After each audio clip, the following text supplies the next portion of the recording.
Hello, नमस्कार.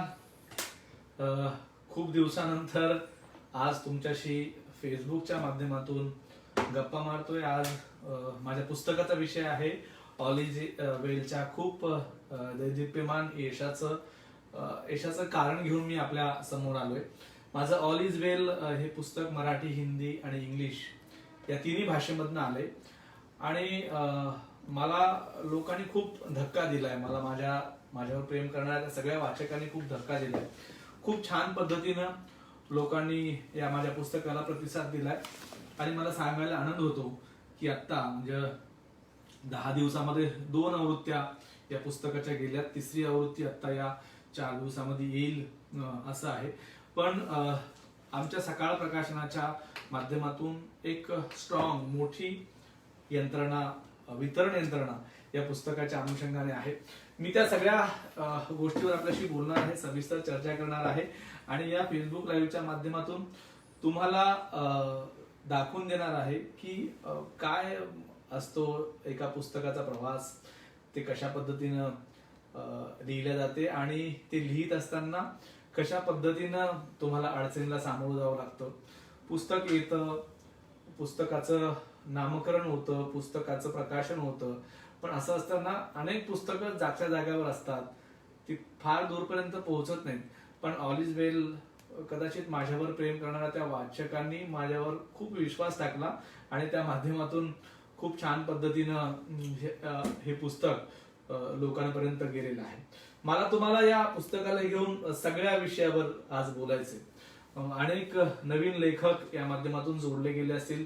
कदाचित युट्यूबवर ते व्हिडिओ पाहतील, सोशल मीडियाच्या अनेक साईट्सवर हा व्हिडिओ पाहतील. म्हणजे मी ऑल इज वेलचा प्रवास, नवीन लेखकांनी लेखन प्रवाहात कसं यायचं आणि तुमचं पुस्तक लोकांच्या मनावर बिंबवण्यासाठी तुम्ही नेमकं काय केलं पाहिजे, या सगळ्या गोष्टींची मी चर्चा करणार आहे. मी सुरुवात करतो ऑल इज वेलचा विषय. ऑल इज वेलच्या माध्यमातून लोकांपर्यंत जाण्याचं एवढं कारण काय होतं आणि आत्ता या काळात अनेक जण मला म्हणतात की तुम्ही आत्मचरित्र लिहिलं, आत्ता का लिहिलं वगैरे, या सगळ्या विषयावर मला तुमच्याशी बोलायचं. मी सुरुवात करतो या पुस्तकाच्या निर्मितीची. माझे मित्र आणि मार्गदर्शक असणारे आदरणीय मनोज कुमार शर्मा सर यांचं फेल नावाचं पुस्तक मी केलं. त्या पुस्तकाला 4 महिन्यात इतका रिस्पॉन्स मिळाला. 10 आवृत्त्या त्या पुस्तकाच्या गेल्या आणि आपण इमॅजिन करू शकत नाही इतका रिस्पॉन्स त्या पुस्तकाला मिळाला. वाईट असं घडलं, प्रत्येकासोबत घडलं या कोरोना काळामध्ये की नेमकी 10वी आवृत्ती गेली आणि कोरोना लागला आणि तेव्हा झालं असं की ते पुस्तक तिथंच थांबलं. मग पुढे काय गेलं नाही. पण जेव्हा मी मनोज कुमार शर्मा सरांचं पुस्तक करत होतो 12 फेल, तेव्हा माझ्या लक्षात आलं की मनोज कुमार शर्मा सर यांच्यापेक्षा खूप जास्त, म्हणजे कदाचित भौगोलिक कारण असावेत, कदाचित तिथली परिस्थिती आणि इथल्या परिस्थितीचे वेगवेगळी कारण असावेत, तर खूप वाईट परिस्थिती मला घेऊन, माझ्या परिस्थितीला घेऊन, माझ्या गावाला घेऊन, माझ्या विभागाला घेऊन, माझ्या मित्राला घेऊन अशी सगळी वाईट परिस्थिती होती. म्हणून ती सगळी परिस्थिती जर आपण 12 फेल सारखी किस्से घेऊन, एक केस स्टडी घेऊन आपण लिहिली तर खूप मजा येईल. मग मी काय केलं की ते सगळं लिहून काढलं, त्याचा एक कालावधी ठरवला, एक टप्पा ठरवला. कुठले पुस्तक लिहित असताना त्याचा आपल्याला आराखडा तयार करावा लागतो. संशोधनाच्या भाषेमध्ये गृहीत आराखडा तयार करावा लागतो आणि त्या आराखड्याच्या माध्यमातून मग आपल्याला पुस्तक मार्केटला आणावं लागतं, पुस्तकाची निर्मिती करावी लागते आणि पुढे वितरण व्यवस्था लोकांपर्यंत नेणं हा भाग आलाच. मग मनोज कुमार शर्मा सरांचं 12 फेल पुस्तक करताना मला वाटलं की आपणही आपल्या आयुष्यातले खास कळगे छान पद्धतीने लिहावेत, प्रसंग रूपाने लिहावेत आणि ज्या माध्यमातून त्याला खूप चांगला रिस्पॉन्स मिळेल अशी एक धारणा माझ्या मनामध्ये होती.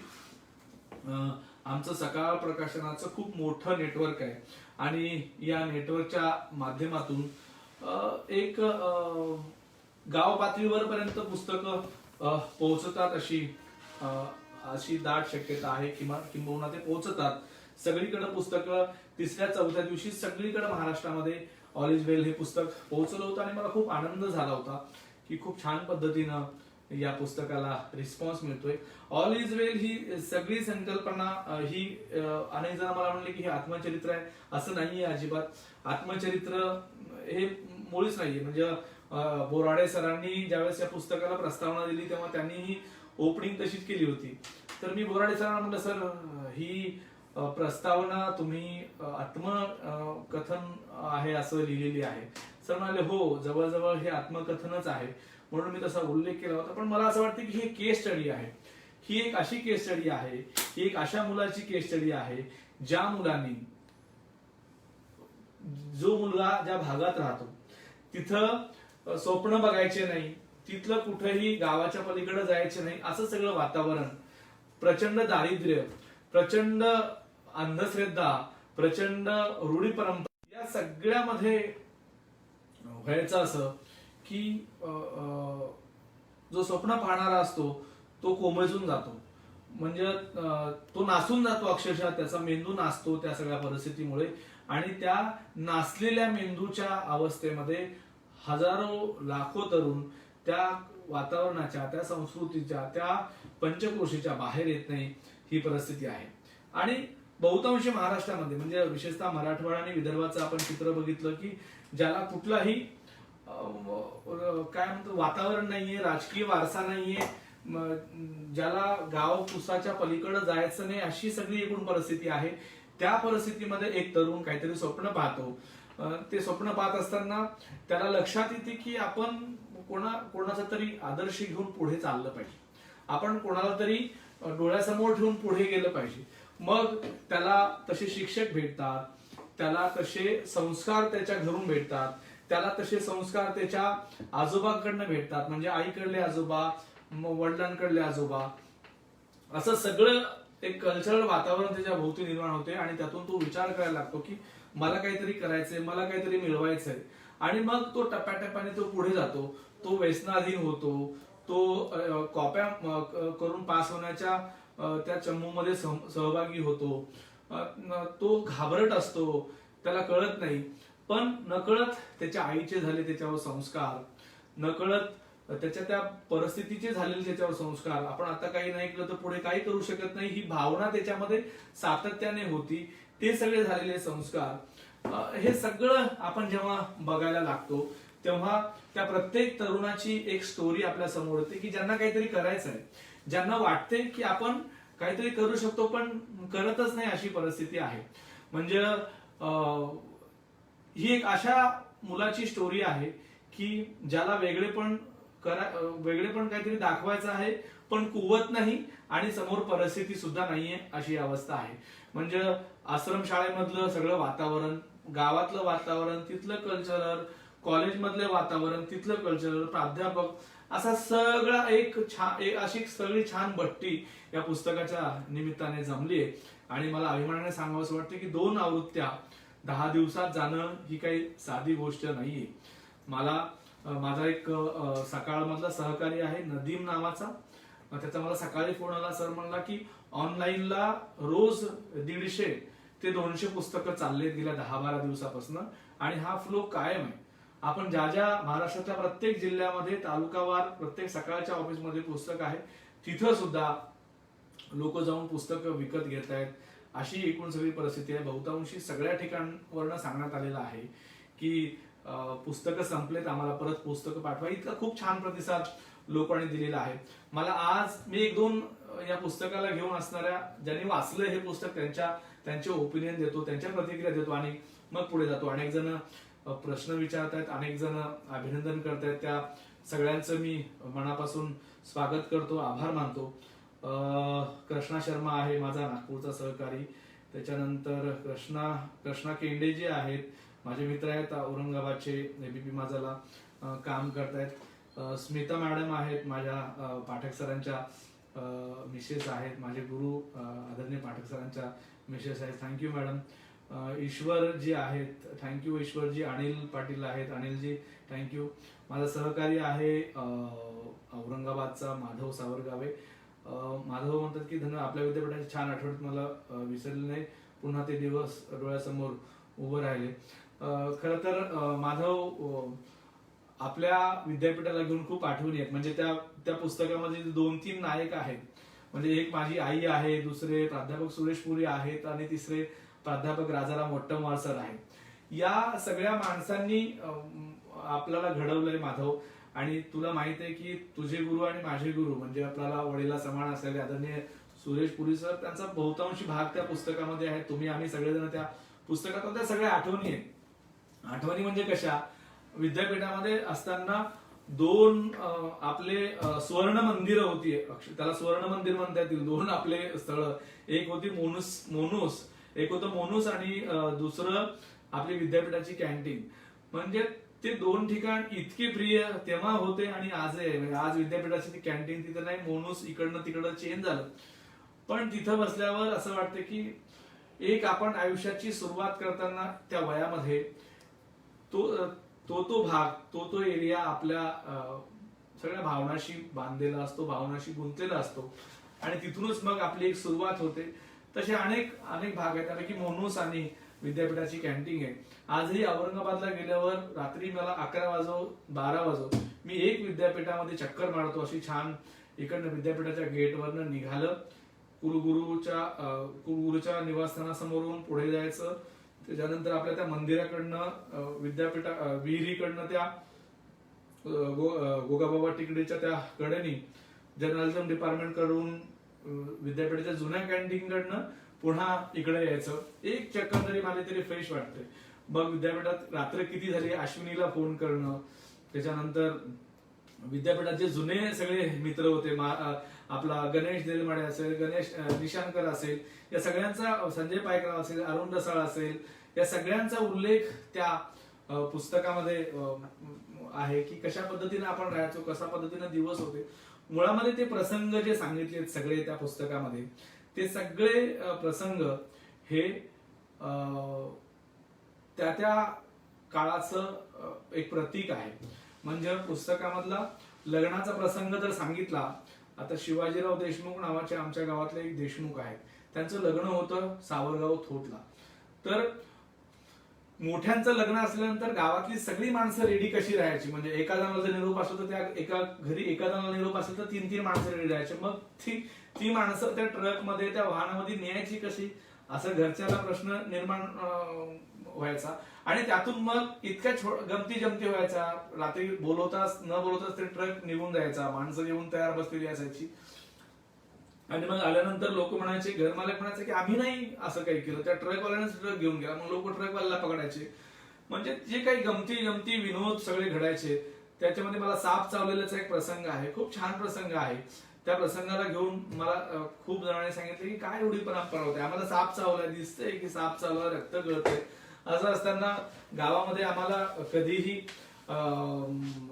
दवाखान्यामध्ये घेऊन जावं असं कोणी सुचवलेलं नाही. तर आम्हाला सुचवलं की तुम्ही वैद्याकडे जायला पाहिजे. आम्ही वैद्याकडे गेलो. त्या दिवशी गावात अनेकांना साप चावले होते. बघ कसं झालं, डॉक्टर काय म्हणाले, इतकी सुरेख भट्टी त्या माध्यमातून घडली आणि मजा येते ते सगळं वातावरण.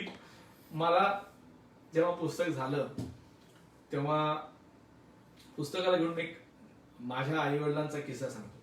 जेव्हा मी पुस्तक झालं, डमी कॉपी होती, मी नाशिकला गेलो होतो. नाशिकला माझा ईनचा कॅम्प होता, ईनचं अधिवेशन होतं आणि त्यानंतर मग पुस्तक आलं.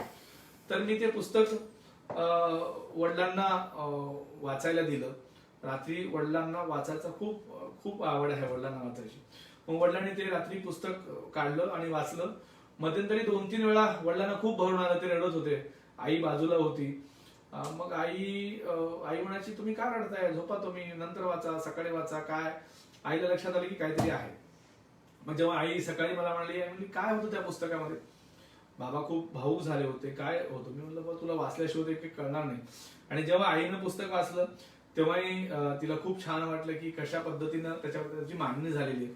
तो काळ आहे, त्या भागामधली सगळी परिस्थिती आहे आणि ती परिस्थिती तुम्हा आम्हाला सगळ्यांना कारणीभूत ठरवते की आपण कशा पद्धतीने पुढे जायला पाहिजे, आपण कशा पद्धतीनं सगळं निर्माण करायला पाहिजे.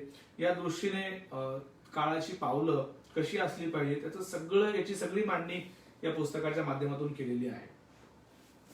2-3 विषय अजून मला आपल्याला या पुस्तकाच्या निमित्ताने सांगावंसे वाटतात.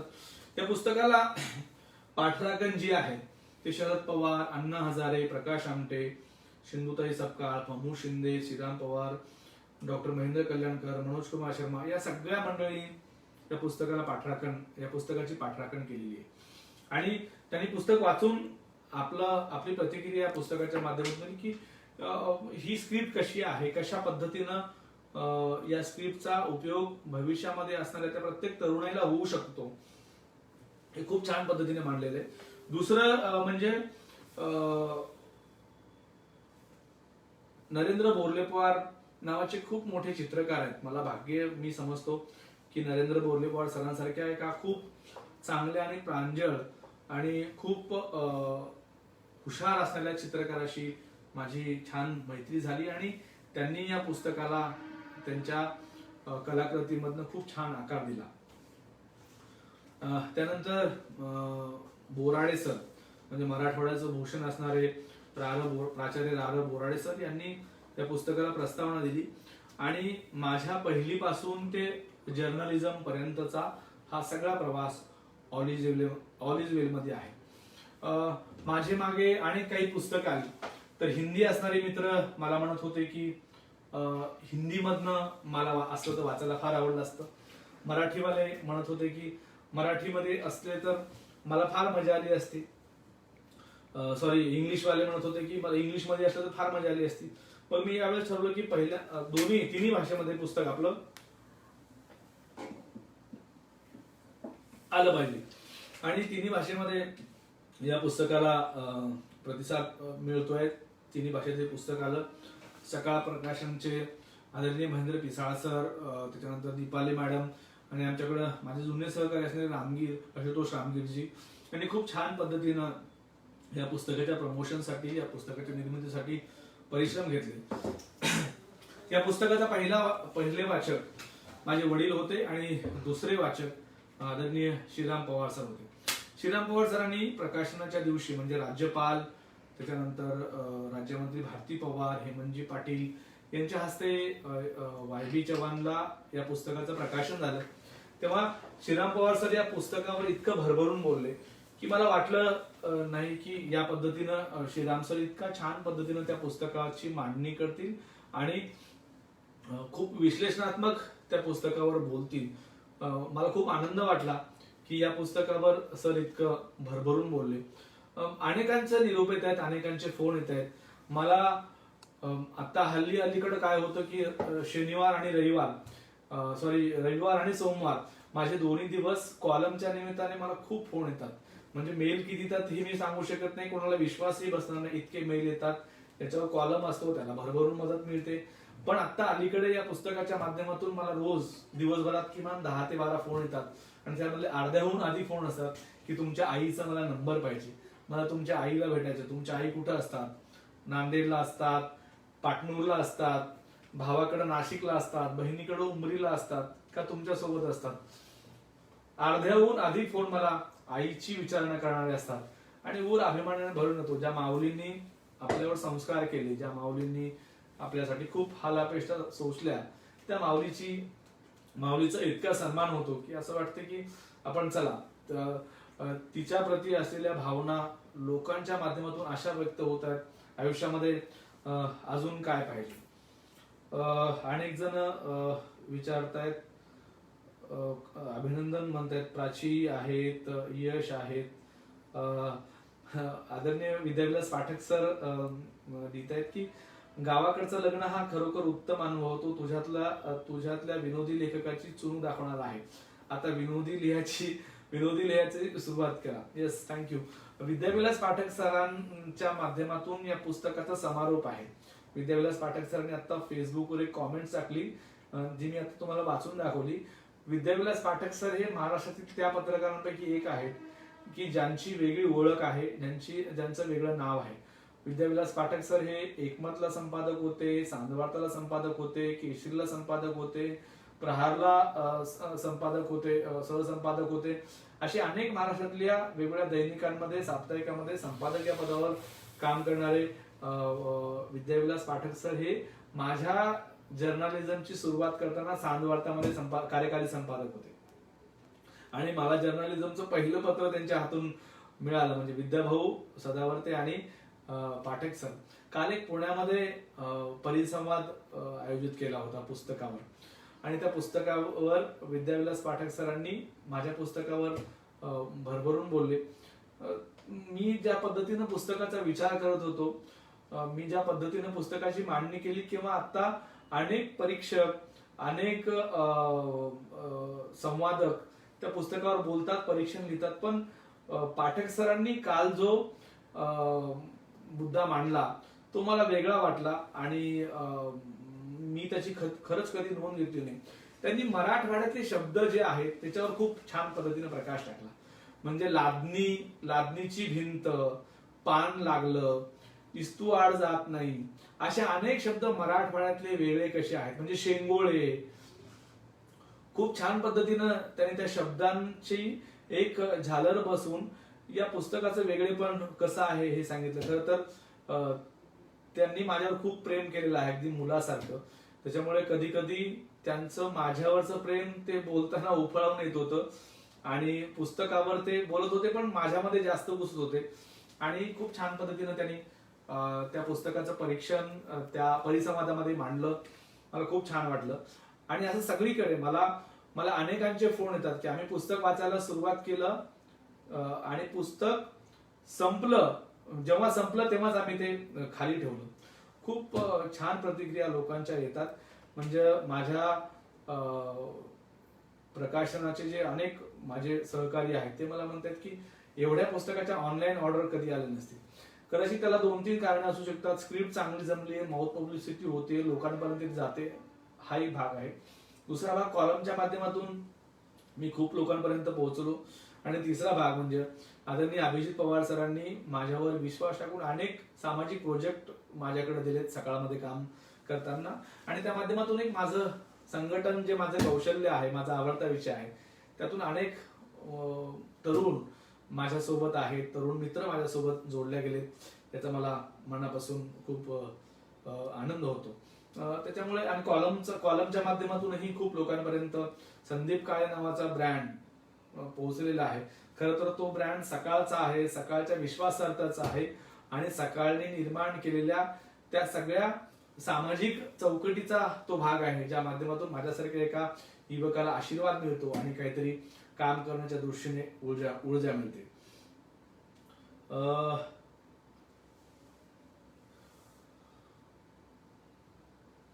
हे पुस्तक आपण का वाचलं पाहिजे या विषयाकडे मी येतो. हे पुस्तक वाचत असताना अनेक विषय असे आहेत की ज्याचा तुम्ही कधी विचार केला नसेल. गावकुसातून शहरामध्ये आलेल्या मुलांनी ABCD असे प्लॅन कसे ठेवले पाहिजे, लाज कशी बाळगली नाही पाहिजे, आपल्या जिभेवर साखर कशी पाहिजे, आपण कितीही मोठं झालं तरी जमिनीवर आपण का राहिलं पाहिजे, या सगळ्यांचा उहापोह या पुस्तकामध्ये केलेला आहे. विशेषतः म्हणजे माझ्या जीवनाचे जे काही वेगवेगळे टप्पे होते, म्हणजे बाबा आमटेच्या छावणी शिबिरामध्ये माझे अनेकांशी ऋणानुबंध जुळले आणि त्या ऋणानुबंधाच्या माध्यमातून एक वेगळेपण मला त्या पुस्तकाच्या माध्यमातून मी दाखवले की क्रांती कशी केली जाऊ शकते आणि मोठी माणसं किती सर्वसामान्य असतात. म्हणजे ठाकूर काका जे सारस्वत बँकचे मालक होते, आता नाहीये, ते वारले, पण ठाकूर काका 8 दिवस आमच्या बरोबर चटईवर झोपायचे आणि चटईवर झोपणारा तो माणूस नेमका कोण आहे याचं काही देणे घेणं असायचं नाही. दिवसभर ते आमच्या बरोबर त्या सगळ्या कार्यक्रमामध्ये, शेड्यूलमध्ये व्यस्त असायचे. छोटीशी चड्डी बरमोडा घातलेला आहे, एक पांढरा बनियन घातलेली आहे, बंडी घातलेली आहे आणि त्यांचं सुरू आहे आपलं काम. शेवटच्या दिवशी जेव्हा ते उठतात आणि उठून म्हणतात की माझी एक छोटीशी भेट याला मला द्यायची आहे, आनंदवनच्या सगळ्या उपक्रमाला, तर ती भेट कितीची होती? 1 कोटी रुपयाची. माझ्यासारखे अनेक जण परेशान होतात की एवढा मोठा माणूस इतके 10 दिवस आमच्या बाजूला चटई टाकून झोपतो, तर आपणही या प्रकारचे आदर्श घेतले पाहिजे. म्हणजे कुस्तीमधला जो खेळ आहे, कुस्ती जे आहे, आमच्या गावापासून खूप जवळ एक भोशी नावाचं गाव आहे, भोशी, आणि त्या भोशीला दरवर्षी कुस्त्या होतात, जत्रा भरते. खूप इंटरेस्टिंग ते गाव आहे. आमच्या गावामध्ये पण जत्रा भरते, पण जत्रा म्हणजे काय खूप छोटीशी असते, अशी फार मोठी नाही, पण त्या भोशीला चांगली जत्रा भरते. रात्रीला तमाशे येतात, ते उत्तम उदाहरण म्हणजे ती भोशीच जत्रा. पण त्या भोशी जत्रेमध्ये काय, मी पण एकदा गेलो होतो. म्हणजे मी नेहमी जायचो, पण त्या वर्षी मी गेल्यानंतर त्या कुस्तीच्या आखाड्यामध्ये बसलो होतो आणि माझे काका त्या सगळ्या समूहामधले होते. मग मलाही कुस्तीसाठी उठवण्यात आलं, माझे कपडे काढण्यात आले. मला माहिती नाही, मला ध्यानी नाही की मी कुस्ती खेळणार आहे. आणि एक मोठा पैलवान माझ्या समोर उभा केला. मी खेळत नाही त्याच्यासोबत कुस्ती. मग कुस्ती जिंकल्यानंतर काय मिळायचं, तर एक संत्री मिळायची. मोठा पैलवान असेल थोडासा तर त्याला 2 संत्र्या मिळायच्या. मग 101 रुपये. आणि मोठी सर्वात शेवटची कुस्ती केवढ्याची असायची, मोठी 501 रुपये म्हणजे सर्वात मोठी कुस्ती असायची. तेव्हा ती कुस्ती मी खेळलो नाही तरी मला बक्षीस मिळालं होतं त्या कुस्तीच्या आखाड्यामध्ये. आणि अंगावर कपडे काढल्यानंतर अंगावर मासच नव्हतं, अशी परिस्थिती होती.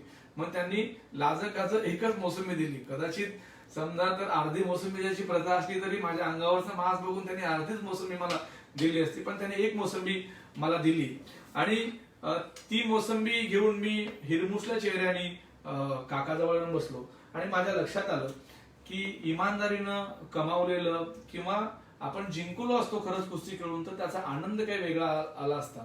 पण इमानदारीचं न घेता लग्ग्याने कोणाच तरी ओळखीने आपल्याला काहीतरी मिळालंय त्याच्यामध्ये आनंद नाही. हा साक्षात्कार 4थीला 3रीला असताना झाला होता. त्याला कारणही खूप होती.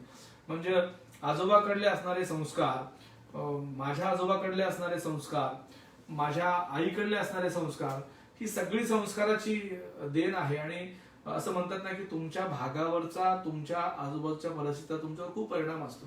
म्हणजे चांगलंही आणि वाईटही. म्हणजे लहानपणी आम्ही बिड्या ओढायला शिकलो, सिगारेट ओढायला शिकलो, हे खुलेपणे त्या पुस्तकामध्ये मी लिहिलंय. आणि ते सोडलं का याची कारणं पण लिहिली आहेत. तेव्हापासून आयुष्यामध्ये परत कधी बिडी, सिगारेट, दारू का पित नाही त्याचं खूप छान उदाहरणं या पुस्तकात लिहिली. म्हणजे माझ्या भावकीमधली किंवा माझ्या पाहुण्यामधली रावण्यामधली अनेक जण दारूमुळे अख्खं आयुष्य 200 एकर शेती त्यांनी कशी विकली, असे खूप छान दाखले या पुस्तकात दिले. मी आज्याचा उल्लेख केला, आजोबांचा. माझ्या वडिलांचे वडील म्हणजे माझे पाटणूरचे आजोबा अत्यंत धाडशी होते. एक किस्सा त्या पुस्तकामध्ये असा आहे की आम्ही जंगलामध्ये लाकडं आणायला गेलो. म्हणजे झोपडी बनवण्यासाठी पावसाळ्यामध्ये लाकडांची गरज असते. तर ती लाकडं तोडायला आम्ही जंगलामध्ये गेलो तेव्हा आजोबाच्या समोर एक छोटं वाघाचं पिल्लू आलं. आणि आजोबा खूप धंदाकड आणि मोठे होते. आजोबाने ती कुऱ्हाड हातामधली खांद्यावर ठेवली, ते वाघाचं पिल्लू पळून गेलं. पण मला फार वाईट वाटलं, कारण अमिताभ बच्चनचा सिलसिला पिक्चर नेमका झाला होता आणि आयुष्यामध्ये एक इच्छा होती की आपण कधीतरी वाघासोबत कुस्ती खेळायची. तर तो वाघ आजोबाला बघून निघून गेला.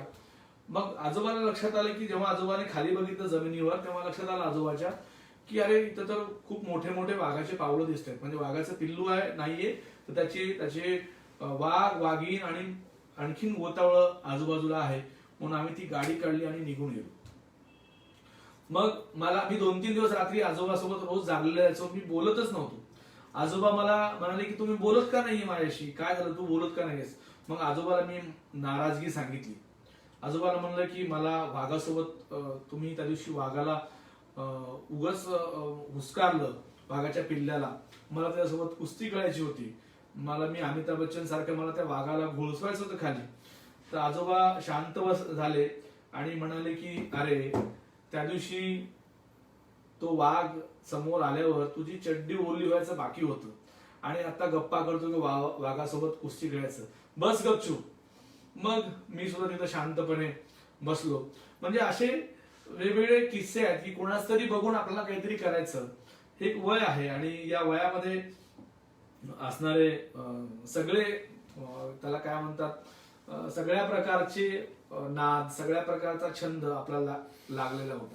मामाचं गाव, आपलं गाव, वडिलांच्या नोकरीनिमित्त बदलले गेलेले अनेक स्थळं, त्याच्यानंतर गावकुसामध्ये जे सगळी माणसं असतात त्या माणसाचे असलेले संस्कार. मराठवाड्याच्या काल पाठक सरांनी खूप छान सांगितलं त्यांच्या परिसंवादामध्ये. ते म्हणाले की मराठवाड्याच्या माणसांची मनाची श्रीमंती खूप मोठी आहे. तेच नाही तर त्यांचं कल्चर पण खूप छान आहे, वेगळं कल्चर आहे. आमच्या गावाच्या कल्चरचं कसं आहे, आमच्या जिल्ह्याच्या गावाच्या, की एकीकडे कर्नाटक आहे, एकीकडे आंध्र आहे. म्हणजे भारताला स्वातंत्र्य मिळालं तरी आम्ही निजामाच्या राजवटीमध्ये, महाराष्ट्राला स्वातंत्र्य मिळालं तरी आम्ही निजामाच्या राजवटीखाली होतो, निजामाच्या दबावाखाली किंवा निजामामध्ये आमचा भाग मराठवाडा समाविष्ट होता. 2 वर्षानंतर आम्हाला स्वातंत्र्य मिळालं. त्याचं कारण अशी होती की खूप हैदराबाद, आंध्र प्रदेश किंवा कर्नाटक हे आम्हाला खूप लागून आहेत आणि त्यामुळे तिकडची भाषा, तिकडचं कल्चर आमच्या वागण्यामध्ये, बोलण्यामध्ये सातत्याने दिसते. पाटणूरचा जंगल सत्याग्रह झाला आणि मराठवाड्यातल्या त्या रणसंग्रामाला सुरुवात झाली, मराठवाडा मुक्ती संग्रामाला सुरुवात झाली. ते पाटणूर माझं गाव असं सांगताना अभिमानाने ऊर भरून येतो. अनेक विषय आहेत, अनेक किस्से आहेत. आज दुपारी म्हणजे 4 वाजता मला कोल्हापूर विद्यापीठातले प्रोफेसर असणारे मराठीचे रणधीर सरांचा मला फोन आला, प्राध्यापक रणधीर शिंदे सर. तर ते म्हणाले की संदीप, मी पुस्तक हातामध्ये घेतलं आणि जेव्हा पुस्तक मी खाली ठेवलं, म्हणजे संपलं तेव्हाच मी पुस्तक खाली ठेवलं. मला सर तुम्हाला काय वाटलं, वेगळेपण काय या पुस्तकामध्ये? ते म्हणाले की प्रत्येक तरुणाने हे पुस्तक वाचलं पाहिजे. ते यासाठी की आपली पोरं खचून जातात, पोरं मार्केट मैदानात उतरत नाहीत, पोरं एका चष्म्यामधूनच सगळ्या जगाला बघतात. वेगवेगळ्या, तू संघटनेमध्ये काम केलं, चळवळीमध्ये तू वेगवेगळ्या सामाजिक उपक्रमात सहभाग नोंदवलास, तू शिक्षकांचा आवडता कसा होतास, तू बाबा आमटेच्या सगळ्या त्या समूहाशी संबंधित कसा होतास, हे खूप छान पद्धतीनं शिंदे सरांनी मला सांगितलं. मला असं वाटतं की मी ज्या पद्धतीनं या विषयाकडे, या स्क्रिप्टकडे, या पुस्तकाकडे पाहतो, त्यापेक्षा शिंदे सरांसारखे मोठी माणसं या पुस्तकाकडे वेगळ्या अँगलने पाहतात, एक वेगळी नजर म्हणून पाहतात. म्हणजे बिझनेस अँगल सोडून द्या, कुठलाही पुस्तक किंवा कुठलाही लेखक मला किती प्रॉफिट होतो हे पाहत नाही. समजा जो एखादा लेखक पूर्ण वेळ पुस्तकामध्ये बुडालेला आहे आणि त्याचं करिअर, त्याचं आयुष्य, त्याची उपजीविका जर पुस्तकावर असेल तर तो बिझनेस अँगलने थोडासा विचार करेल. पण तुम्हाला 1 कोटी रुपये देतो पुस्तकाच्या बदल्यात, यापेक्षा तुमच्या पुस्तकात ही जादू आहे, तुम्ही हे छान खूप पद्धतीने मांडलं, तुमच्यामध्ये हे वेगळेपण आहे, असं जेव्हा आपल्याला ऐकायला मिळते, मला वाटते तेव्हा आपल्याला खरा आनंद होतो, मनातून आनंद होतो. आणि मला रोज येणारे 4-5 मॅसेज, अनेक येणारे फोन व्हॉट्सअपवरून, आज मला एका खरबी, आमच्या गावापासून जवळ आहे, खरबीच्या मुलाचा फोन आला आणि तो म्हणाला की मला एक दिशा मिळते या पुस्तकाच्या माध्यमातून. म्हणलं का? तर तो मला म्हणाला की मी खचून गेलोय, माझं नेट सेट झालंय, माझं PhD चालू आहे, इकॉनॉमिक्स माझा विषय आहे, पण तुम्ही ज्या पद्धतीनं सगळं भोगलंय, म्हणजे 8-8 किलोमीटर गावापासून बाहेर जाताना, शिकायला जाताना पायामध्ये चप्पल असायची, उन्हाळ्यामध्ये पायाला पानं बांधून अक्षरशः चालावं लागायचं, अशी सगळी परिस्थिती होती. आता सगळं दिसते की आपल्याकडे हे आहे, आपल्याकडे ते आहे, पण मला असं वाटतं अजून काही नाहीये. आता ही सगळी सुरुवात झालेली आहे, खूप छान पद्धतीनं आयुष्यात सुरुवात झालेली आहे. लोकांचे आशीर्वाद घेण्यासाठी काम करायचंय, ते काम चालू आहे.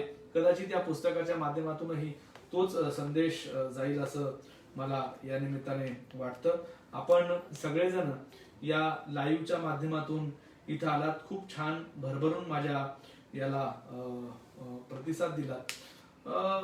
अजून काही 1-2 विषय मला या निमित्ताने मांडायचे की तुम्हाला पुस्तक खरेदी करायचं, तिथे एक लिंक दिलेली आहे, त्या लिंकवर जाऊन तुम्ही पुस्तक खरेदी करू शकता. काही कॉमेंट्स आहेत, काही प्रश्न आहेत, तेही मी विचारणार, म्हणजे त्या प्रश्नाची उत्तरही मला द्यायची आहेत, मला लोकांशी बोलायचं आहे. कोणापासून सुरुवात करू? मी अनिकेत पासून सुरुवात करतो. अनिकेत मोरे माझा सहकारी आहे. तो म्हणतो की सर, आपल्या लेखनातून तरुणाईला ऊर्जा मिळते, थँक्यू. सायली बाराते आहे माझी बहीण. खर तर मला सर्वात प्रेरणा देणारा आणि माझ्या काळजाचा तुकडा असलेला नयन बाराते, नयन दादा आज आपल्यामध्ये नाहीये हे सांगताना मला खूप वाईट वाटतं. पण या माझ्या प्रत्येक कौतुकाचं, माझ्या प्रत्येक यशाचं कौतुक सर्वात जास्त जर कोणाला, म्हणजे माझ्या आईपेक्षा सुद्धा जास्त ते नयन दादा असायचं. आणि काही म्हणजे 7-8-10-12 दिवसापूर्वीच मी माझ्या या हाताने नयन दादाला आग्नी दिली. याचं खूप वाईट वाटतं. खरं तर आज हे सगळं यश बघून, पुस्तकाचं यश बघून नयन दादालाही खूप छान वाटलं असतं. तो वर असेल तर तो म्हणत असेल की संदीप आगे बढो, मैं तुम्हारे साथ हूं, आणि खूप छान यश मिळालं तुला. आणि दादा I miss you, I love you. मला तुझी खूप आठवण येते आणि तू जवळ नाहीस असं सांगायलाही खूप वाईट वाटतं. हिंमत होत नाही तुला विसरायला, हिंमत होत नाही तू आपल्यामध्ये नाही हे कोणाला सांगायला. त्याच्यामुळे मी अजून सावरलो नाही तुझ्या सगळ्या जाण्याच्या प्रकरणामधनं. धोका देऊन तू एकट्याला मला सोडून तू गेलास याचं मला खूप वाईट वाटतं. तुलाही हे सगळं पुस्तकाचं यश बघून, ती सगळी अंतिम स्क्रिप्ट वाचून आनंद झाला असं मला वाटतं. लव्ह यू नाही दादा, आय मिस यू.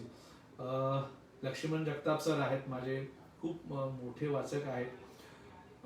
जगताप सरांनी या पुस्तकावर अनेक ठिकाणी परीक्षण लिहिली, खूप चांगला रिस्पॉन्स कदाचित त्यांच्या सगळ्या परीक्षणामुळे मिळत असेल हे सांगायला मला आवर्जून यावेळी आनंद होतोय.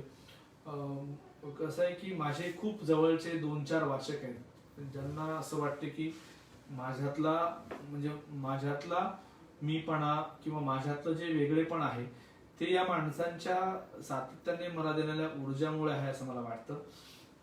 त्या 2-4 जणांमध्ये लक्ष्मण जगताप सर एक आहेत, प्रीती कांबळे एक आहे. त्यांना मी माझं इंग्लिशचं पुस्तक अर्पण केलंय प्रीती कांबळेला. तर प्रीती कांबळे आहेत.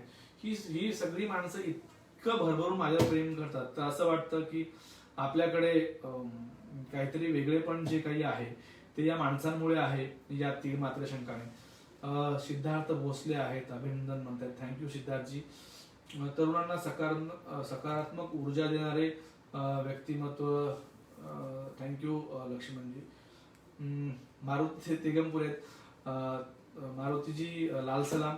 खरं तर तुमच्या सगळ्यांचा उल्लेख या पुस्तकामध्ये आहे आणि तुम्हाला असं आठवत असेल की SFI मध्ये असताना आपण अनेक वेळा विद्यापीठ बंद केलं होतं. अनेक वेळा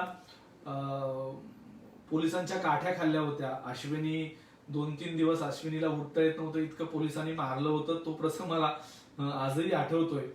आणि तो एक काळ होता, तो प्रवाह होता, तो एक इतिहास होता जेव्हा आपण विद्यापीठामध्ये तिगमपुरे सर आपण होतो, तुम्ही, दत्ता रणखाम, योगेश, ही सगळी मुलं इतकी ऊर्जा देणारी होती आणि इतकी म्हणजे 10 रुपये वाढवले विद्यापीठामध्ये, 10 रुपये फीस वाढवली म्हणून आपलं झालेलं आंदोलन मला आजही आठवते. म्हणजे अख्ख्या विद्यापीठामध्ये 2-3 हजार रुपयामध्ये आपल्या डिग्र्या झाल्या होत्या त्यावेळेस मला आठवते. आणि एक क्वालिटी होती त्या डिग्रीला. म्हणजे आजही नाही असं मला म्हणायचं नाही, पण ते वातावरण, ते शिक्षक, एकीकडे आपण विद्यापीठामध्ये डिग्री घेतोय, दुसरीकडे त्या डिग्रीच्या अनुषंगाने असलेला अनुभव कुठल्या तरी दैनिकामध्ये घेतोय, कुठल्या तरी कल्चरल विभागात काम करतोय, कुठल्या तरी संघटनेत काम करतोय, कुठेतरी कमवा शुकामध्ये काहीतरी काम करतोय. म्हणजे एका वेळेस माणसं, तर मुलं किती अनुभव घ्यायचे हे सगळं या पुस्तकामध्ये आहे. कॉम्रेड लाल सलाम and thank you so much. Sayali म्हणते की दादा तुमचे पुस्तक खूप प्रेरणादायी आहे. प्रीती आहे, प्रीती म्हणतात की अभिनंदन तुमचं, इतक्या कमी वेळात आत्मचरित्र का लिहावंसे वाटले असं प्रीती यांनी प्रश्न विचारला. विषय असा आहे की मी वारंवार हे सांगतो की हे माझं आत्मचरित्र आहे असं कोणाला वाटत असेल तर वाटू द्यावं, पण माझं हे आत्मचरित्र मुळात नाहीच आहे. असं आहे की ही एक केस स्टडी आहे. ही अशा तरुणाची केस स्टडी आहे की ज्याला काहीतरी करायचं आहे पण तो करू शकत नाही. म्हणजे मनोज कुमार शर्मा सर हे IPS अधिकारी होणार होते, पण त्यांना IPS अधिकारी होताना त्यांना खूप छान पद्धतीने यश आलं. पण जेव्हा ते 12वीला नापास झाले तेव्हा त्यांच्या आतमध्ये असणारे जे काही भाव होते ते संपुष्टात आले असतील की आपण 12वी नापास झालेलो आहोत, तर आपण IPS अधिकारी होणार कसं असं त्यांना नेमकं वाटलं असेल. बरोबर आहे. तर ते सगळे अनुभव आहेत. म्हणजे यश म्हणजे नेमकं काय, किंवा माणूस सफल झाला. माझ्यासोबत आता सागर गवई नावाचा माझा सहकारी मित्र आहे. तो म्हणाला की आपल्याला यश थोड्या वेळापूर्वीच तो म्हणाला की आपल्याला यश मिळालं म्हणजे नेमकं काय झालं, किंवा आपण सक्सेस झालो म्हणजे आपण थांबायचं कुठं. तर मी त्याला म्हणालो की मला पत्रकार व्हायचं होतं, पण मी संपादक झालो. आता मी एका छान पोझिशनला गेलो आणि माझं आयुष्य संपवायचं का मी असं नाही. तुम्हाला रोज काहीतरी ऊर्जा मिळते, तुम्हाला रोज असं वाटतं. मला परवा श्रीराम पवार सर म्हणले की तुला नोबेल मिळणार आहे, तुला अकादमी मिळणार आहे, तू शांतपणे सगळं कर, तू जास्त गडबड करू नको, असं ते मला सांगत होते. म्हणजे काय की तुमची वाटचाल त्या दिशेने होते. बघा, काय मिळणार आहे, कोण पाठ थोपटणार आहे, यापेक्षा तुम्हाला आनंद कशामध्ये मिळतो आणि तुम्ही लोकांचे आशीर्वाद घेण्यासाठी कसं काम करता, हे सगळ्यात महत्वाचं आहे. हा एक भाग. आणि निसर्ग तुमच्या प्रत्येक चांगल्या आणि वाईट कामाची नोंद करत असतो. तुम्ही कोणाचे अश्रू पुसले हे सुद्धा निसर्गाकडे नोंद असते, आणि तुम्ही कोणाला लुबाडलं लुटलं ही पण निसर्गाकडे नोंद असते. मला अभिजित पवार सरांचं प्रत्येक तत्वमूल्य, ज्यांचं कव्हर पेजवर चित्र आहे, म्हणजे अभिजित पवार सरांचं आणि माझं बोलतानाच एक या कव्हर पेजवर चित्र आहे. तर मला अभिजित पवार सर नेहमी काय म्हणतात की संदीप, पैसा किती मिळेल, आपण किती कमवतो, किती मोठं झालो, यापेक्षा आपण किती लोकांचे आशीर्वाद घेतो ही इथं म्हणजे हे आपल्याला प्रूव्ह करून दाखवते निसर्ग. म्हणजे तुम्ही जर वाईट केलं असेल तर तुम्हाला तर भोगावंच लागतं, पण तुमच्या लेकराला, तुमच्या नातेवाईकाला पण ते भोगावं लागतं. काल मी एका LIC एजंट आहेत, खूप सिनियर आणि मोठ्या LIC एजंट आहेत. त्या मला म्हणाल्या की कांकरी असं त्यांचं नाव आहे, आणि बलदोडाच्या त्या पुण्यामधल्या कन्या आहेत. बलदोडा जे पेट्रोल पंपाची साखळी आहे पुण्यामध्ये, त्यांच्या ज्या कन्या आहेत, त्या मला म्हणाल्या की संदीप, आपण ना ज्या गोष्टीची आपल्याला अडचण आहे, ज्या गोष्टी आपल्याला सतवतात, त्या गोष्टीला घेऊन जर आपण लोकांना मदत केली, म्हणजे तुमच्या घरात जर कॅन्सर पेशंट असेल, तुम्ही कॅन्सर पेशंटला मदत केली, तर माझी धारणा आहे की माझ्या घरातला कॅन्सर पेशंट त्या औषधापेक्षा जास्त पद्धतीनं इथं मेंटेन, त्याला काय म्हणतात, प्रोग्रेस त्याच्यामध्ये अधिकची होते. सांगायचा उद्देश असा की तुम्ही लोकसेवेतून जे काही उभं करणार, तुम्हाला लोकांचे आशीर्वाद घेण्यासाठी काहीतरी निर्माण करायचं आहे, त्या सगळ्या गोष्टी तुम्ही जर सातत्याने करत राहिलात तर तुम्हाला माणुसकीची बरकत सातत्याने येत असते. म्हणजे मनोज बोरगावकर दादा मला सातत्याने सांगत असतात की आपण नेकी कशी बाळगली पाहिजे, नेकी कशी राखली पाहिजे. आणि या पुस्तकाच्या प्रत्येक शब्दामध्ये नेकी आहे, म्हणजे कुठलंही वाढून चाढून लिहिलेलं नाही. मला अनेक जण माझे IPS अधिकारी पुस्तक वाचताना म्हणत होते सुरुवातीला, म्हणजे छापाईच्या अगोदर, की संदीप तो सिगारेटचा किस्सा काढून टाकून दे. सिगारेट, तू जर म्हणाला कोणा की मी लहानपणी सिगारेट ओढत होतो, आजोबाचे पडलेले बिडीचे फुटकाड घेऊन मी ओढत होतो, तुला तुझी इमेज खराब होईल. मला नाही, मला ते लिहायचंय, मला ते मांडायचंय, आणि मी ते कशा पद्धतीने सोडलं त्याच वयामध्ये, त्याला कारण काय होतं हेही मला मांडायचंय. तो किस्सा मी काढलेला नाही. सांगायचा उद्देश असा की आपल्याकडे जे आहे ना ते मनसोक्तपणे आहे. म्हणजे काल मला अभिजित पवार सर बोलताना म्हणत होते की मोठी माणसं का घाबरत नाहीत, किंवा मोठी माणसं खूप संयमाने कशी राहतात, मोठी माणसं जमिनीवर सातत्याने का राहतात, त्याचं कारण असं आहे की ते सातत्याने नेकी करत असतात, आणि नेकी मागे तुमच्या निसर्ग तुम्हाला सातत्याने साथ देत असतो. आज खूप छान आहे. म्हणजे माझ्या आईची कीर्ती या पुस्तकाच्या माध्यमातून खूप दूरवर गेली. अजून आयुष्यामध्ये काय पाहायचंय, ही आता सुरुवात आहे आयुष्याची, आणि ही सुरुवात करत असताना आम्ही सगळेजण सोबत आहोत, एकत्रित आहोत, याचा मनापासून आनंद वाटतो. सगळेजण या लाईव्हच्या माध्यमातून एकत्रित आले, मला खूप छान वाटलं. अनेक जण प्रश्न विचारतायत, अनेक जण मला मी आपल्या चांगल्या कामातून माणुसकीची बरकत होते, खूप छान मारुती तेगमपुरे म्हणतायत. सूर्या आहेत, थँक्यू सूर्याजी. संजय भोळे आहेत, सर आहेत, आमचे मित्र आहेत चांगले. संदीपजी, आपले व्यक्तिमत्व हेच प्रेरणादायी आहे. प्रीती म्हणतात की यू रॉक सर, थँक्यू प्रीतीजी. भागवत मापारी जी आहेत, प्रेरणादायी व्यक्तिमत्व संदीप म्हणतात. विनोद कुठे पाटील आहेत, विनोद कुठे आहे तुम्ही, खूप दिवस झाले. कीप इट अप सरजी, थँक्यू सो मच विनोद. प्रीती म्हणतात की पुस्तकाचे नाव ऑल इज वेल घ्यावंसे का वाटले. असं आहे की आयुष्यामध्ये आपण आता हॅपी आहोत, म्हणजे आता सगळं बरं चाललंय, खूप व्यवस्थिशीर चाललंय. फमू सरांनी खूप छान ऑल इज वेल या शब्दांवर फमू शिंदे सर खूप छान पद्धतीनं बोलले आणि त्यांनी सांगितलं ते अगदी खरं आहे. ऑल इज वेल म्हणजे आता व्यवस्थिशीर चाललंय, छान आहे. आणि पुढे एक टॅगलाईन आहे त्याला की मनातला सक्सेस पासवर्ड. म्हणजे मला यश माझं हे यश आहे असं मी म्हणत नाही, मला ती सगळी परिस्थिती दाखवायची होती आणि मनातला सक्सेस पासवर्ड म्हणजे तुम्ही इथपर्यंत आला तर नेमकं काय केलं हे त्या माध्यमातून सांगायचं होतं. त्यामुळे ऑल इज वेल हे नाव घेतलं की व्यवस्थिशीर आहे.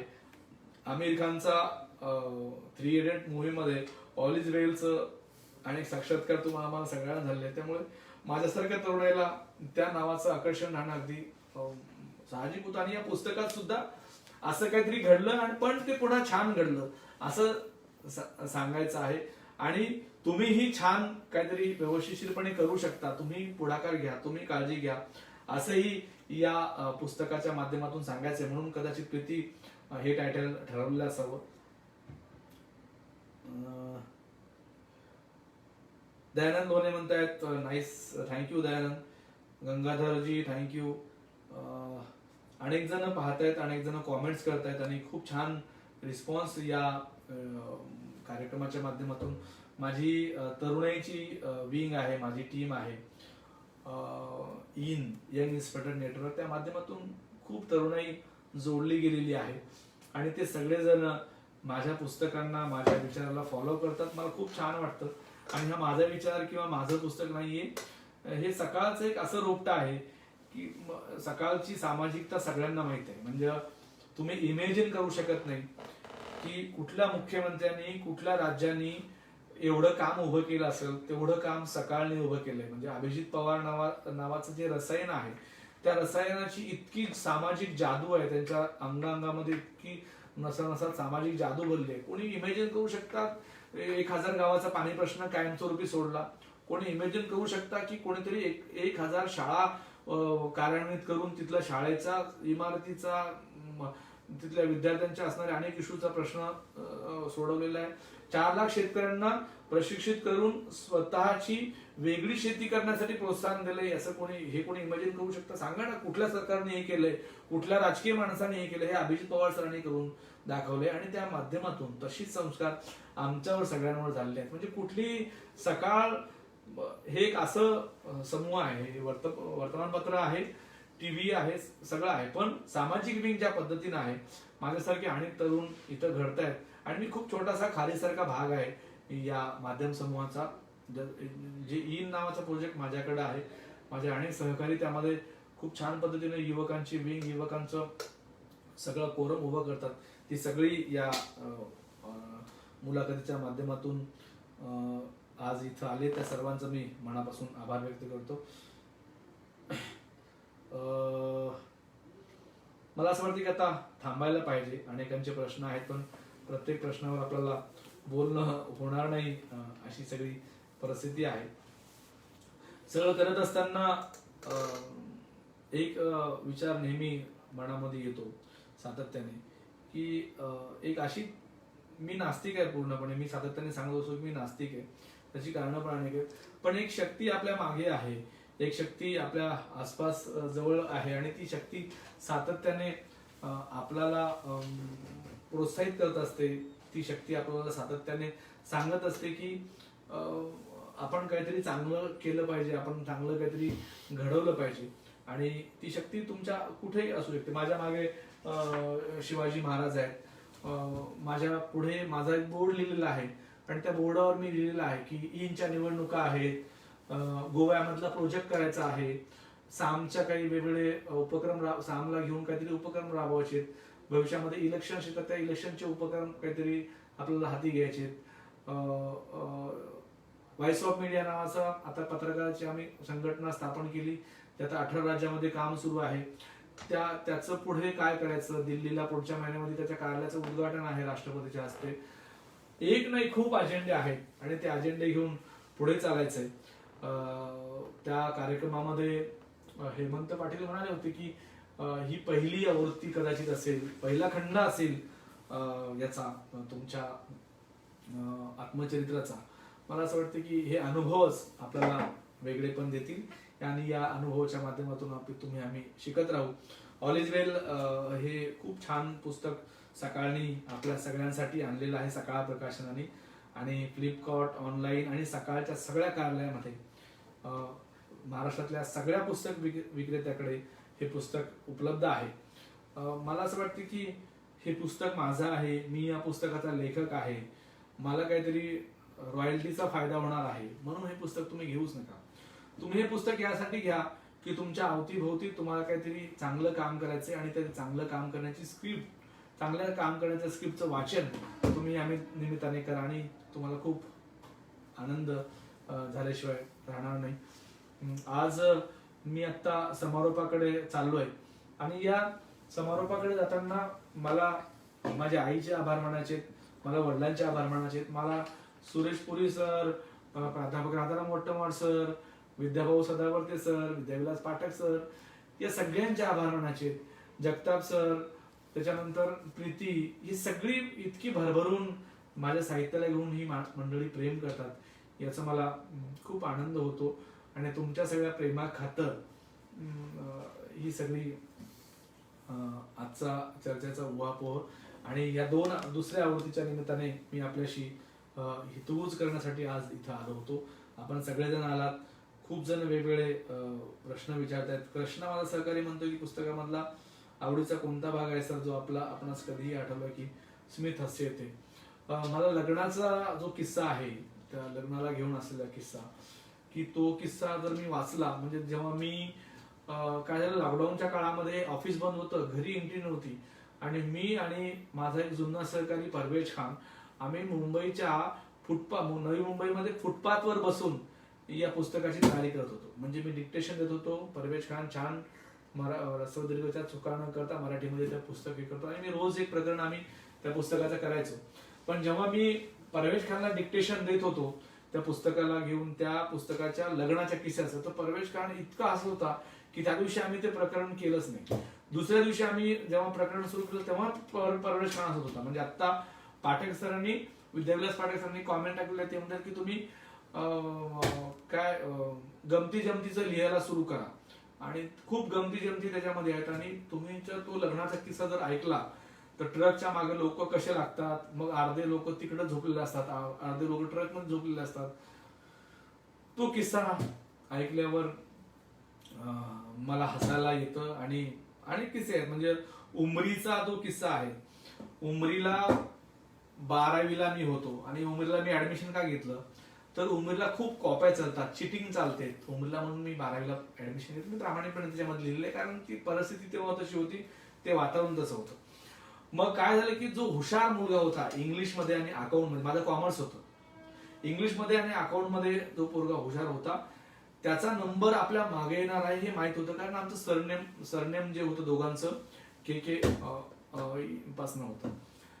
झालं असं की त्याचा नंबर जो आहे, आम्ही रात्री आदल्या दिवशी दुपारी बघितलं की नंबर टाकताना उमरीचं कॉलेज छोटं, तिथं माहित असतं की कसं, कॉमर्सचा आमचा विभाग वेगळा असायचा परीक्षेच्या काळामध्ये, त्याचा नंबर तिथं टाकला, तिथं ती लाईन संपून गेली आणि माझा नंबर दुसऱ्या लाईनला आला. आम्ही दोघं जण परेशान. त्याचे 2 विषय, म्हणजे त्याचा मराठी आणि हिंदी त्याचं अजिबात चांगलं नव्हतं, त्याचं इंग्लिश आणि अकाउंट 1 नंबर होतं. तर झालं असं की दोघंही परेशानीमध्ये, आता नापास होणार हे 100% माहित होतं. आता इंग्लिश मध्ये काय, आपल्याला ILVच्या पलीकडे इंग्लिश येत नाही अशी परिस्थिती तेव्हाही होती आणि कदाचित आताही असेल. म्हणजे मला इंग्लिशचं भीती तेव्हा वाटायची. आता त्या ILVच्या जोरावर 4 देशामध्ये जाऊन आलो, तो भाग नाही. आता आत्मविश्वास आहे, तेव्हा आत्मविश्वास नव्हता, हा भाग होता. मग आम्ही रात्री काय केलं की रात्री त्या उमरीच्या कॉलेजची पाठीमागच्या त्या खिडकीची गजाळी तोडून आम्ही आतमध्ये गेलो. रात्री 12-1 वाजता कुंत्रे भोकत होते, लाईट नव्हती, पाऊस पडत होता, ते चप्पलला लागणारा चिखल सगळा पाठीवर येऊन उडत होता. अशा परिस्थितीत आम्ही दरवाजा ते तोडला, ती गजाळीनं ती खिडकी तोडली आणि आम्ही आतमध्ये प्रवेश केला आणि सगळे नंबर मोडून पूर्ण नंबर पुन्हा टाकले आणि माझा मागे त्याचा नंबर कसा येईल, माझ्या पुढे त्याचा नंबर कसा येईल याची आम्ही व्यवस्था केली. दुसऱ्या दिवशी 11 वाजता पेपर होता आणि आम्ही 11:15 वाजता आम्हाला हॉलमध्ये सोडण्यात आलं. चिखल होतं हॉलमध्ये. नंबर कोणीतरी बदलल्याचं लक्षात आलं. आता ते करणं, नंबर पुन्हा बदलणं आणि पेपर सुरू करणं हे शक्य नव्हतं. त्यामुळे ज्या नंबरवर होते त्या नंबरवरच मुलं बसली. कोणाला कळालंच नाही आणि कोणी शंका घ्यायचं काही कारणच नव्हतं. त्यामुळे आमचा तो डाव, आम्ही ज्या उद्देशाने ते नंबर बदलले होते तो डाव आमचा चांगला झाला. पण पेपर धरायला लक्षात आलं की अरे यार, आपल्याला हे करायची गरजच नव्हती ना. त्यांनी माझं बघून लिहिलं ना मी त्याचं बघून लिहिलं. सांगायचा उद्देश काय की तुमच्यामध्ये आत्मविश्वासच नसतो जिथं तुमची पहिली हार होते, आणि ती हार होऊ नये म्हणून हे पुस्तक वाचणं फार गरजेचं आहे. खूप किस्से आहेत, खूप वेगवेगळे विषय आहेत. अजिबात बोथट नाहीये, अजिबात वाईट वाटेल किंवा काय तरी मी वाचतोय म्हणून वाचतोय असं अजिबात नाही. खूप छान स्क्रिप्ट झाली, खूप मजा आली हे सगळं लिहिताना, मांडताना, आणि त्यातून हे सगळं निर्माण झालेलं आहे.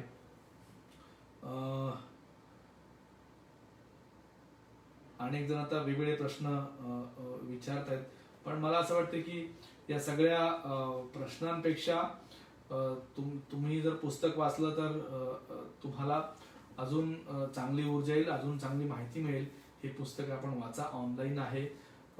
एखाद्याला वाटत असेल की नाही बाबा हे पुस्तक मी घेऊ शकत नाही, तर मला SMS टाका, मला व्हॉट्सअप करा. मी हे पुस्तक आपल्याला भेट म्हणून दिवाळीच्या निमित्ताने नक्की देईल. या फेसबुक लाईव्हच्या माध्यमातून आपण सगळेजण भेटलो खूप दिवसानंतर.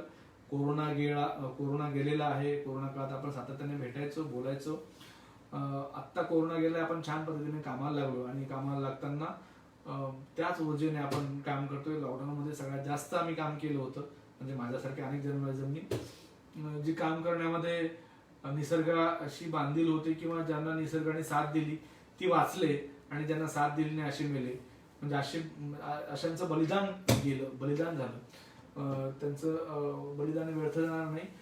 अशांची संख्या 141 आहे महाराष्ट्रामध्ये, की ज्या पत्रकारांना आपला जीव गमवावा लागला आपली सेवा करताना. तर अशा पत्रकारांच्या 100 मुलांना आम्ही सोबत घेऊन 100 मुलांच्या शिक्षणाचा खर्च उचलून त्यांना उभं कसं करता येईल, त्या माध्यमातून पत्रकारितेचा विश्वास कायम राहील हा उद्देश या उपक्रमाच्या माध्यमातून आहे. व्हॉइस ऑफ मीडिया नावाचं आमची जी पत्रकारांची विंग आहे, संघटना आहे, संस्था आहे, त्या माध्यमातून आम्ही सगळं काम करतोय.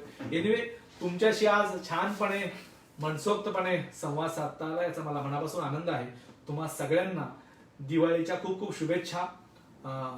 आनंदी राहा, मजेत राहा. ऑल इज वेल म्हणत या आयुष्यामध्ये सकारात्मक आणि लोकांचे आशीर्वाद घेण्यासाठी आपण सातत्याने काम करत राहू. आज इथं थांबतो. ऑल इज वेल म्हणत धन्यवाद. Thank you so much.